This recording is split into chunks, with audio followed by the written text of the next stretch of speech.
But in reality, the main emphasis of the KGB is not in the area of intelligence at all. According to my opinion and opinion of many defectors of my caliber, only about 15% of time, money, and manpower is spent on espionage as such. The other 85% is a slow process which we call either ideological subversion or active measures, активные мероприятия in the language of the KGB, or psychological warfare.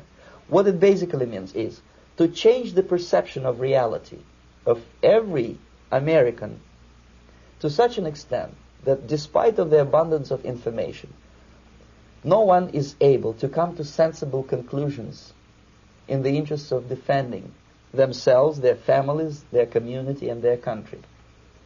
It's a great brainwashing process which goes very slow, and it's divided in 4 basic stages. The first one being demoralization. It takes from 15 to 20 years to demoralize a nation. Why that many years?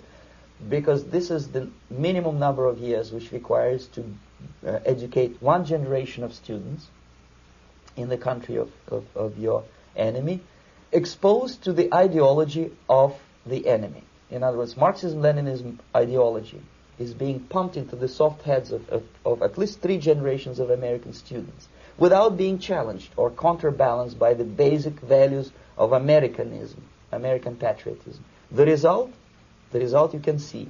Most of the people who graduated in the 60s, dropouts or half-baked intellectuals, are now occupying the positions of power in the government, civil service, business, mass media, educational system. You are stuck with them. You cannot get rid of them. They are contaminated. They are programmed to think and react to certain stimuli in a certain pattern. You cannot change their mind, even if you expose them to authentic information, even if you prove that white is white and black is black, you still cannot change the basic perception and the logic of behavior. In other words, these people, the process of demoralization is complete and irreversible. To get rid society of these people, you need another 20 or 15 years to educate a new generation of patriotically minded and common sense people who would be acting in favor and in the interests of the United States society. And yet these people who've been programmed and, as you say, in place and Yes. who are favorable to an opening with the Soviet concept, these are the very people who would be marked for extermination in this country? Most of them, yes. Simply because the psychological shock when they will see in future what the beautiful society of equality and social justice means in practice, obviously they will revolt. They will be very unhappy, frustrated people, and the Marxist-Leninist regime does not tolerate these people. They will join the links of dissenters, dissidents. Unlike in present United States, there will be no place for dissent in future Marxist-Leninist America.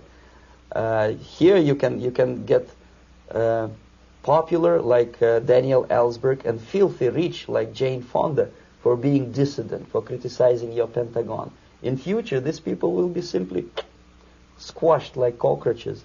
Nobody is going to pay them nothing for their beautiful, noble ideas of equality. This they don't understand, and it will be greatest shock for them, of course. The demoralization process in the United States is basically completed already. For the last 25 years. Actually, it's overfulfilled, because demoralization now reaches such areas where previously not even Comrade Andropov and all his experts would even dream of such a tremendous success. Most of it is done by Americans to Americans, thanks to lack of moral standards. As I mentioned before, exposure to true information does not matter anymore. A person who was demoralized is unable to assess true information. The facts tell nothing to him. Even if I shower him with information, with authentic proof, with documents, with pictures, even if I take him by force to the Soviet Union and show him concentration camp, he will refuse to believe it. until he is going to receive a kick in his fat bottom. When a military boot crashes then he will understand, but not before that. That's the tragic of the situation of demoralization.